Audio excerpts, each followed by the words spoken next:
ورحمۃ اللہ وبرکاتہ نحمدہ ونصلی علی رسولہ الکریم۔ جامعہ انواریہ حیدرآباد باب العلم انواریہ ایجوکیشنل سوسائٹی کی جانب سے تفسیرات احمدیہ کے درس کا سلسلہ جاری ہے۔ مسئلہ نمبر 57، کلالہ کا بیان۔ اعوذ باللہ من الشیطان الرجیم، بسم اللہ الرحمن الرحیم۔ وَإِن كَانَ رَجُلٌ يُورَثُ كَلَالَةً أَوِ امْرَأَةٌ وَلَهُ أَخٌ أَوْ أُخْتٌ فَلِكُلِّ وَاحِدٍ مِّنْهُمَا السُّدُسُ فَإِن كَانُوا أَكْثَرَ مِنْ ذَلِكَ فَهُمْ شُرَكَاءُ فِي الثُّلُثِ مِنْ بَعْدِ وَصِيَّةٍ يُوصَى بِهَا أَوْ دَيْنٍ غَيْرَ مُضَارٍّ وَصِيَّةً مِّنَ اللَّهِ وَاللَّهُ عَلِيمٌ حَلِيمٌ۔ صدق اللہ العظیم۔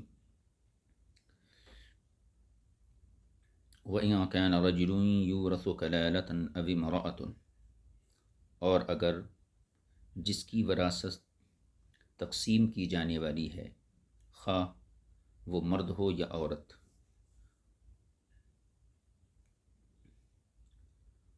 اور اس کا وارث کلالہ ہے، وَلَهُ أَخٌ أَوْ أُخْتٌ، اور اس کے ساتھ اس کا بھائی یا بہن ہو، تو فَلِكُلِّ وَاحِدٍ مِّنْهُمَا السُّدُسُ، تو ان دونوں میں سے ہر ایک کو چھٹا حصہ ملے گا۔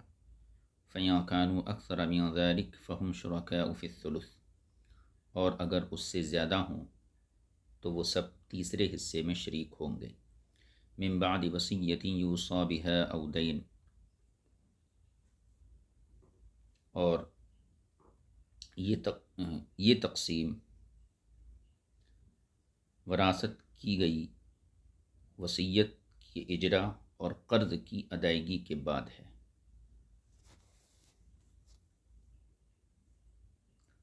اور یہ تقسیم وراثت کی گئی وصیت کے اجرا اور قرض کی ادائیگی کے بعد ہے، غیر مضار، اور تقسیم ایسی حالت میں ہونی چاہیے کہ کسی کو نقصان نہ پہنچے۔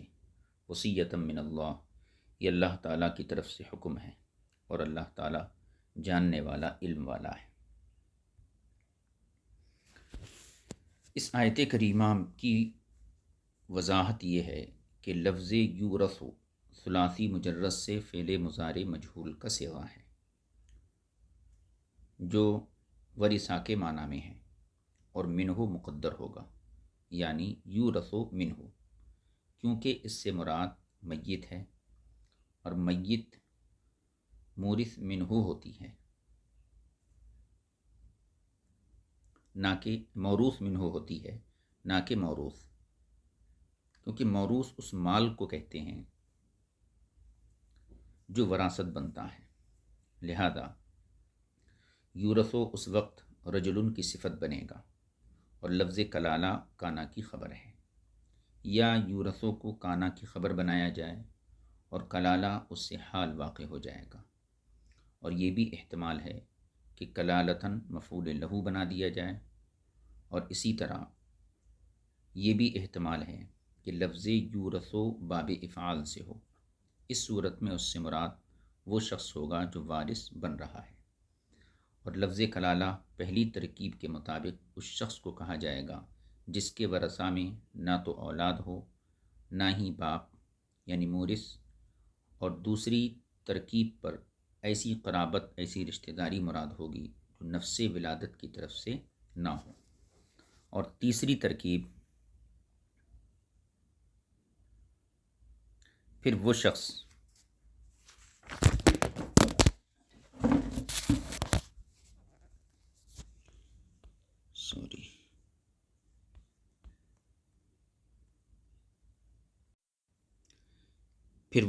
کلالہ ہے جس کا نہ تو باپ ہو اور نہ ہی اولاد، یعنی وارث۔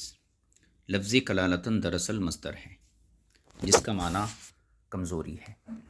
اسے پہلے تو از روئے مجاز مذکورہ قرابت کے لیے استعمال کیا گیا، کیونکہ اولاد کی قرابت کی نسبت یہ کمزوری ہوتی ہے۔ پھر اس کا اطلاق مورث یا وارث پر کیا گیا جو بمعنی ذی کلالہ ہوگا، اور یہ بھی کہا گیا ہے کہ یورثو باب افعال سے مضارع معروف کا صیغہ ہے، اور اس سے مراد جو ہے یورثو ہے۔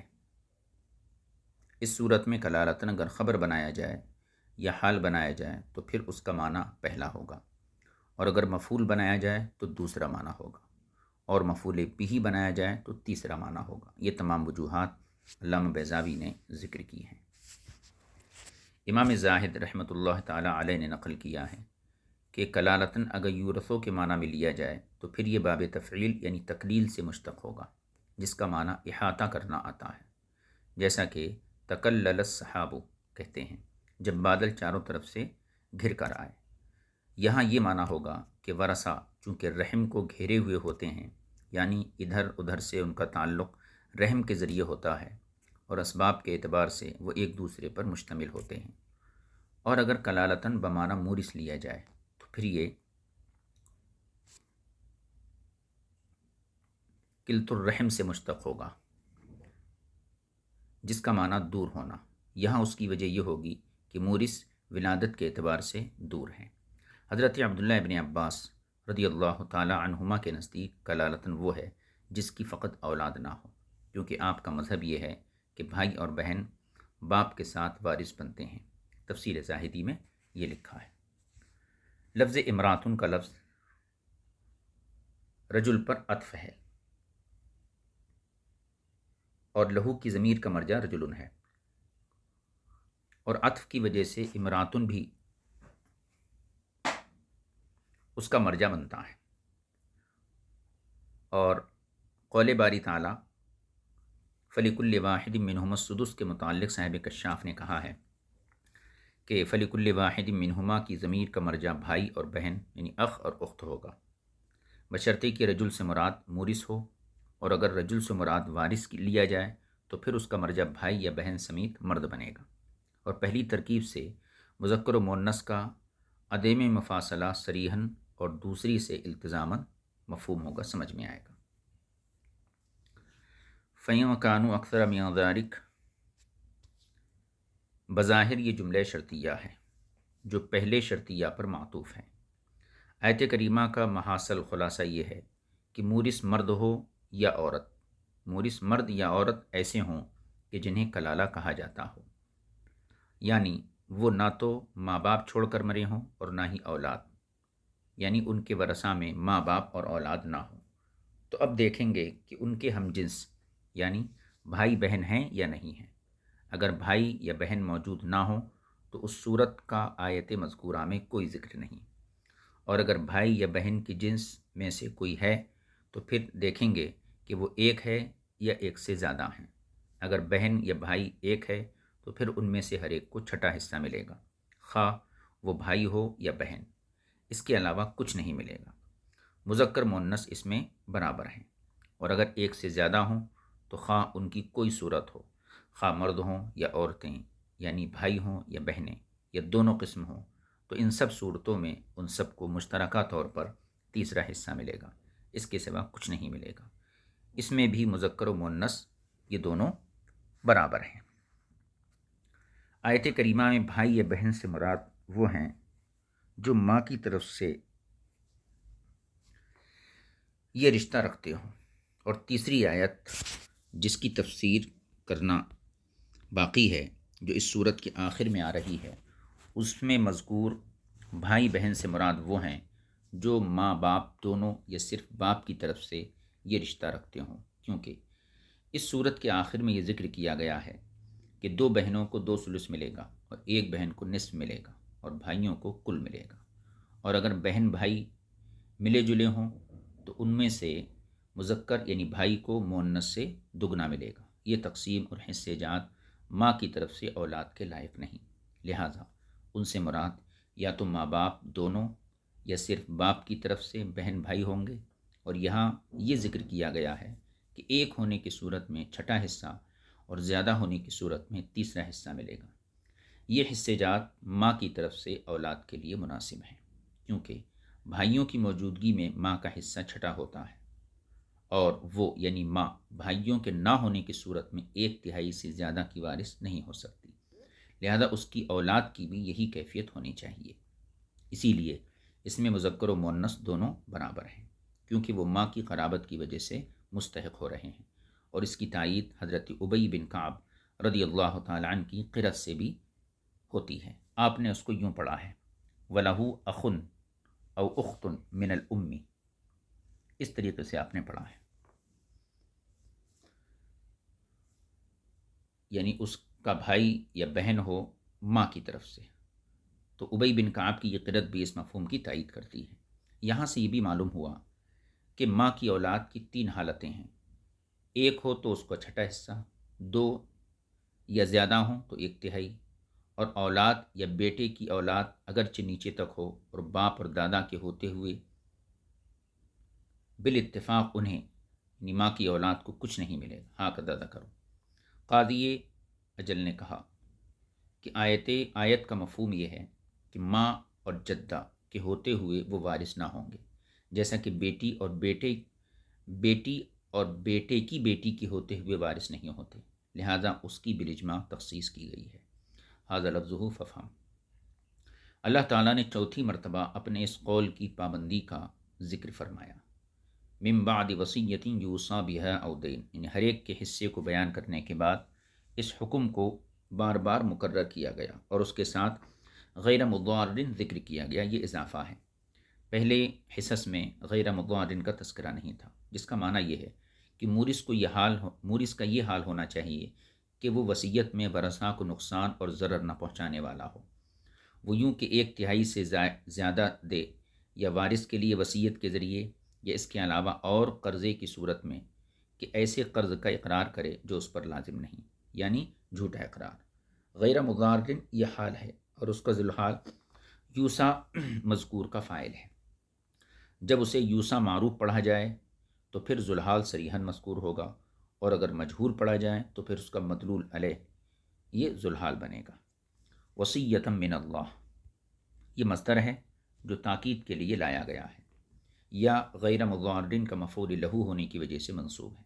اس کی تائید اس قرأت سے ہوتی ہے جس میں غیر مضار کو وصیت کی طرف مضاف کر کے پڑھا گیا ہے، یعنی لا یضار وصیۃ من اللہ، یعنی 1/3 یا اس کے علاوہ میں زیادتی کر کے نقصان نہ ڈالا جائے، یا اولاد کے لیے اللہ تعالیٰ کی طرف سے وصیت ہے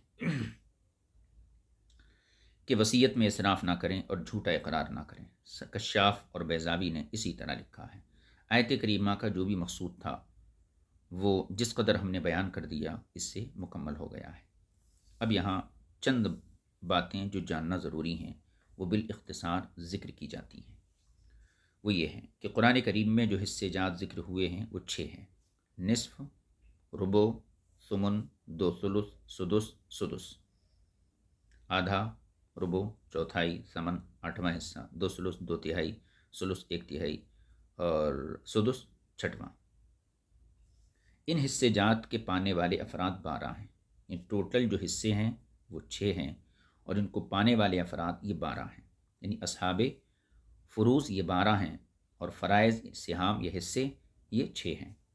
ان میں سے 9 کا قرآن کریم میں ذکر کیا گیا، 12 میں سے 9 کا ذکر کیا گیا، یعنی باپ، ماں کی طرف سے بھائی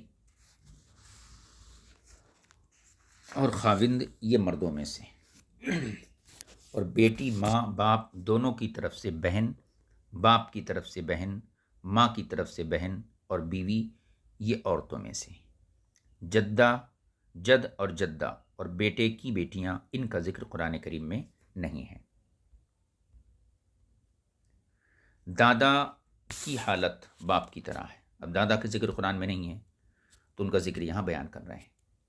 صرف 4 مسائل میں الگ ہے، وہ یہ: جب اس کے ساتھ باپ کی ماں موجود ہو تو اسے یعنی دادا کو وراثت ملتی ہے، لیکن باپ کے ہوتے ہوئے وراثت نہیں ملتی ہے، اور ماں کے لیے ماں بقیہ کا ثلث ملے گا جو میاں بیوی کے فرضی حصہ دینے کے بعد بچے گا۔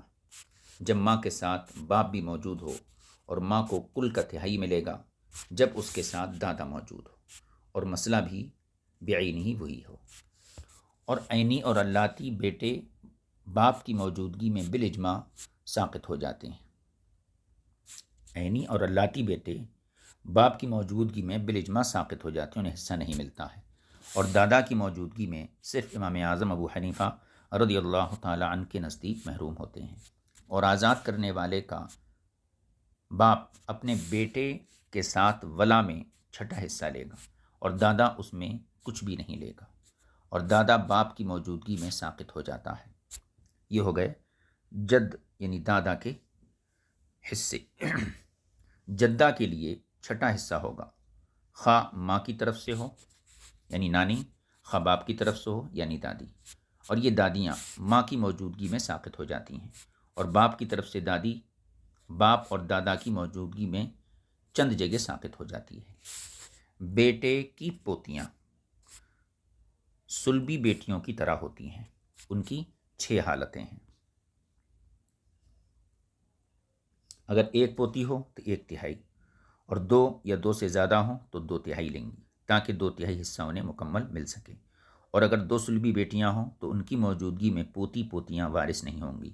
ہاں اگر ان کے مقابلے میں یا ان سے کم درجے میں کوئی لڑکا ہو تو وہ انہیں اسبا کر دے گا، اور پوتیاں بیٹی کی موجودگی میں ساقط ہو جاتی ہیں۔ یہ حصے ہو گئے جد یعنی دادا، جدہ اور بیٹے کی پوتیاں۔